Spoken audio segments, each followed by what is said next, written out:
오늘 아침에 함께 나눌 말씀은 누가복음 21장 29절로 38절 말씀입니다. 누가복음 21장 29절로 38절 말씀입니다. 우리 다 함께 찾으셔서 함께 읽도록 하겠습니다. 누가복음 21장 29절로 38절 말씀입니다. 같이 읽겠습니다. 이에 비유로 이르시되 무화과 나무와 모든 나무를 보라. 싹이 나면 너희가 보고 여름이 가까운 줄을 자연히 아나니 이와 같이 너희가 이런 일이 일어나는 것을 보거든 하나님의 나라가 가까이 온 줄을 알라. 내가 진실로 너희에게 말하노니 이 세대가 지나가기 전에 모든 일이 다 이루어지리라. 천지는 없어지겠으나 내 말은 없어지지 아니하리라. 너희는 스스로 조심하라. 그렇지 않으면 방탕함과 술 취함과 생활의 염려로 마음이 둔하여지고 뜻밖의 그날이 덫과 같이 너희에게 임하리라. 이날은 온 지구상에 거하는 모든 사람에게 임하리라. 그러므로 너희는 장차 올 이 모든 일을 능히 피하고 인자 앞에 서도록 항상 기도하며 깨어 있으라 하시니라. 예수께서 낮에는 성전에서 가르치시고 밤에는 나가 감람원이라 하는 산에서 쉬시니 모든 백성이 그 말씀을 들으려고 이른 아침에 성전에 나아가더라. 아멘. 오늘은 함께 읽은 말씀을 통해서 주의하고 깨어 기도합시다라는 제목으로 말씀 나누도록 하겠습니다. 우리가 오늘 아침에 읽은 누가복음 21장 29절부터 38절 말씀은 21장 5절부터 38절에 예수님의 감람산 강화의 마지막 부분입니다. 28절까지 예수님께서는 말세에 나타날 징조에 대해서 말씀하셨다면 29절부터는 마지막 때에 대해서 말씀하십니다. 예수님께서는 종말의 정확한 그 시점을 가르쳐 주시지는 않습니다. 하지만 예수님은 마지막 때가 분명히 있음을 강조하고 계십니다. 29절부터 33절에서 예수님은 하나님의 나라가 올 것을 말씀하시면서 종말의 확실성에 대해서 가르쳐 주십니다. 34절부터 36절에서는 마지막 때 예수님의 재림을 기다리는 자들이 어떻게 준비해야 하는가에 대해서 가르쳐 주고 계십니다. 그리고 37절과 38절은 죽음을 앞두신 예수님께서 마지막까지 그분에게 주어진 사역을 쉬지 않고 감당하고 계셨음을 누가는 기록하고 있습니다. 앞서 살펴보았듯이 21장 7절에 제자들은 마지막 때가 언제인지 묻습니다. 그리고 29절부터 그 때에 대해서 예수님께서 말씀하십니다. 예수님께서는 제자들의 질문에 대해 정확한 시점을 알려주시기보다는 마지막 때가 분명히 있다는 것을 강조하십니다. 그것에 대한 비유로 29절에 무화과 나무를 사용하십니다. 무화과 나무는 팔레스타인 지역에서 쉽게 볼 수 있는 나무입니다. 무화과 나무는 겨울에 잎이 떨어지고 늦은 봄이 되면 잎이 나오는 나무입니다. 그래서 사람들은 무화과 나무가 푸른 잎을 내기 시작하면 곧 여름이 올 것임을 알았습니다. 예수님은 자연의 변화를 통해서 사람들이 계절의 변화를 알고 어떤 계절에 있는 것을 알 수 있듯이 가르쳐 주신 말세에 나타날 징조들을 보게 되면 종말의 때가 가까이 온 것임을 알아야 한다고 가르쳐 주고 계시는 것입니다. 예수님께서 가르쳐 주신 종말의 징조들을 보게 되면 하나님의 나라가 가까이 온 것임을 제자들은 기억해야 하는 것입니다. 마태와 마가는 이것을 말세의 징조를 보면 인자가 가까이 곧 문 앞에 이른 줄 알라라고 기록합니다. 즉 하나님의 나라가 가까이 온 것은 예수님의 다시 오심, 재림을 의미하는 것입니다. 예수님의 재림은 믿지 않는 자들에게는 심판의 때이지만 믿는 자들에게는 구원과 영광의 때입니다. 예수님은 32절과 33절에서 내가 진실로 너희에게 말하노니 이 세대가 지나가기 전에 모든 일이 다 이루어지리라. 천지는 없어지겠으나 내 말은 없어지지 아니하리라 라고 말씀하시면서 예수님께서 다시 오신다는 것이 확실하게 이루어지는 사실임을 강조하고 계십니다. 그러기에 예수님은 34절부터 36절에서 확실하게 임하는 종말을 어떻게 준비해야 하는지 제자들에게 가르쳐 주십니다. 첫째로 제자들은 방탕함과 술 취함을 조심해야 합니다. 방탕함과 술 취함은 만취된 상태를 가르치는 표현입니다. 이는 또한 세상의 욕망과 쾌락에 취해 살아가는 상태를 의미하기도 합니다. 세상의 가치관과 쾌락에 취해 살아가는 사람들은 정확한 판단을 하지 못하고 몸이 둔하게 되어 민첩하게 움직이지 못합니다. 두 번째로 제자들은 생활의 염려를 조심해야 합니다. 세상의 가치관과 쾌락에 취해 살아갈 때 제자들은 생활의 염려를 하게 될 것입니다. 생활의 염려들은 우리가 예수님의 제자로서 삶을 살아가지 못하게 가로막습니다.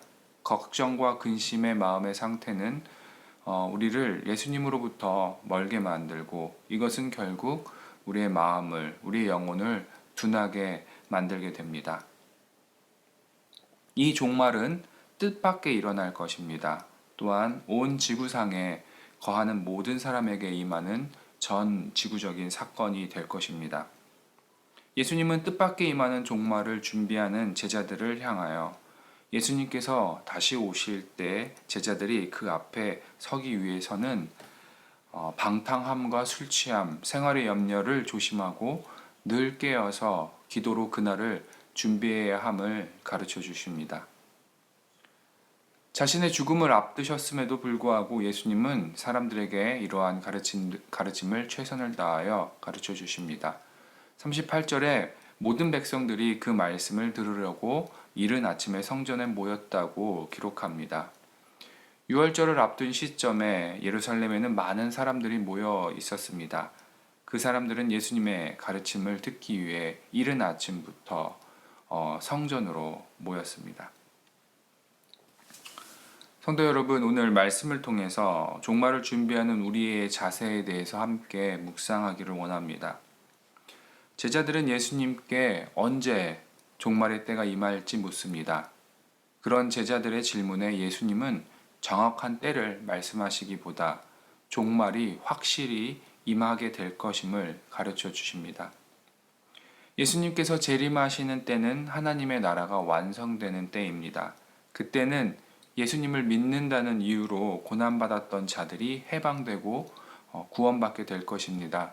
하지만 예수님을 믿지 않는 자들에게 그날은 하나님의 심판이 임하는 날이 될 것입니다. 정확한 시점을 알지 못하지만 예수님께서 가르쳐 주신 마지막 때의 징조를 바라보면서 우리 믿는 자들은 그날이 가까이 오고 있음을 기억하고 준비해야 할 것입니다. 예수님의 다시 오심을 기다리는 저와 여러분은 무엇을 준비해야 할까요? 34절의 말씀처럼 우리도 방탕함과 술 취함, 그리고 생활의 염려로 인해서 우리의 마음과 영혼이 둔해지지 않기를 우리 스스로 조심해야 할 것입니다. 34절에 조심하다라는 표현의 의미는 주의하라는 의미 이상의 뜻을 담고 있습니다. 우리에게도 언제든지 방탕함과 술 취함 그리고 생활에 염려하는 상태가 될 수 있기 때문에 우리 마음을 늘 점검하고 우리 스스로 그런 일이 생기지 않기를 늘 조심하고 주의하라는 뜻을 담고 있습니다.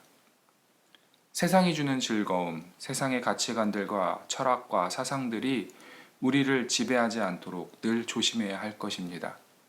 물질주의에 빠져 생활의 염려로 인해 예수님께서 우리에게 주신 사명을 소홀히 하거나 등한시하지 않도록 우리는 조심해야 할 것입니다. 예수님께서 조심하라는 가르침을 제자들을 향해 하고 계시다는 사실을 우리는 기억해야 합니다.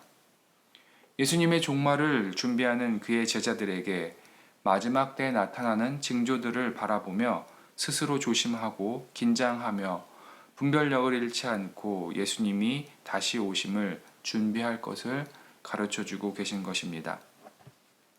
저와 여러분도 주의하고 깨어서 세상이 주는 즐거움에 빠지지 않도록 삶의 근심과 걱정으로 인해 마음이 둔해지지 않도록 해야 할 것입니다.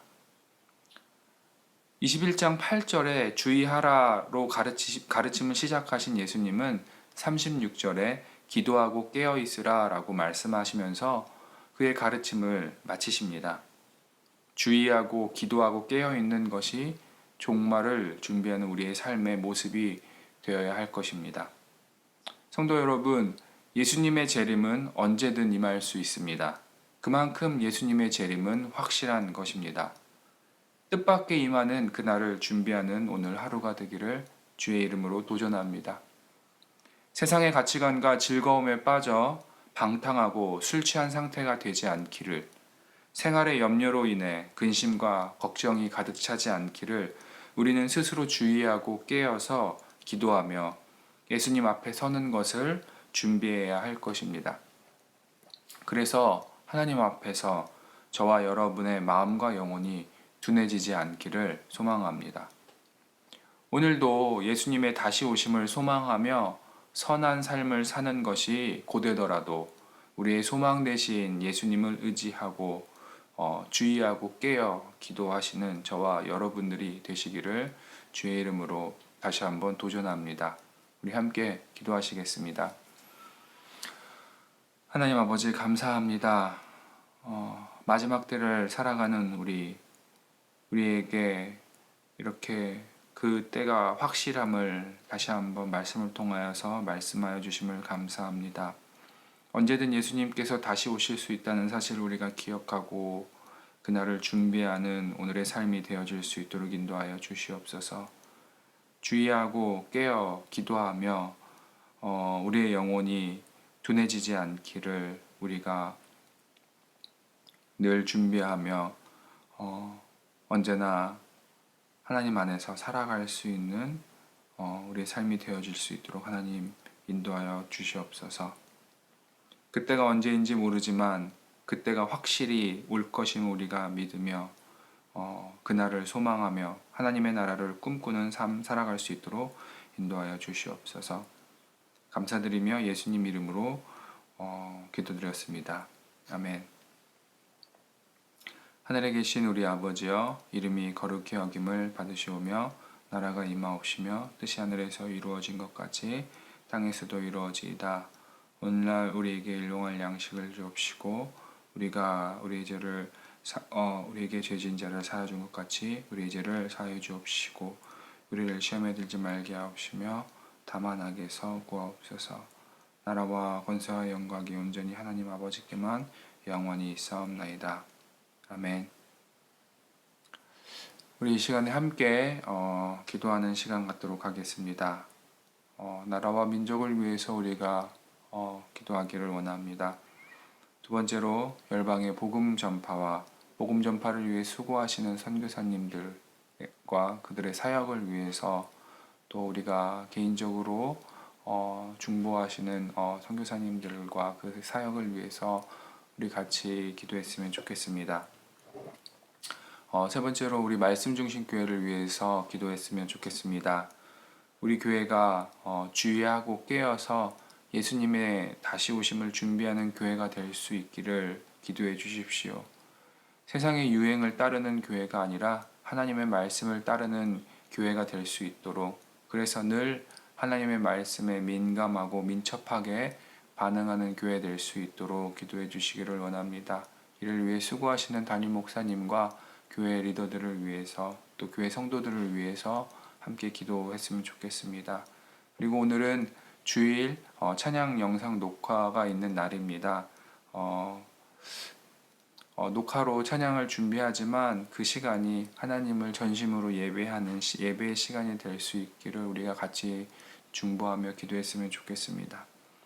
그리고 마지막으로 우리 개인을 위해서 기도할 때 스스로 나의 영혼을 점검하고 세상이 주는 즐거움과 욕망으로부터 주의하고 깨어있는 삶을 살기를, 그래서 마음속의 근심과 걱정으로 인해 나에게 맡겨진 일들을 멀리하지 않기를 우리가 말씀을 기억하시면서 기도했으면 좋겠습니다. 그리고 우리의 개인의 기도의 제목들을 놓고 우리 이 시간에 함께 기도하는 시간 갖도록 하겠습니다. 기도하시겠습니다.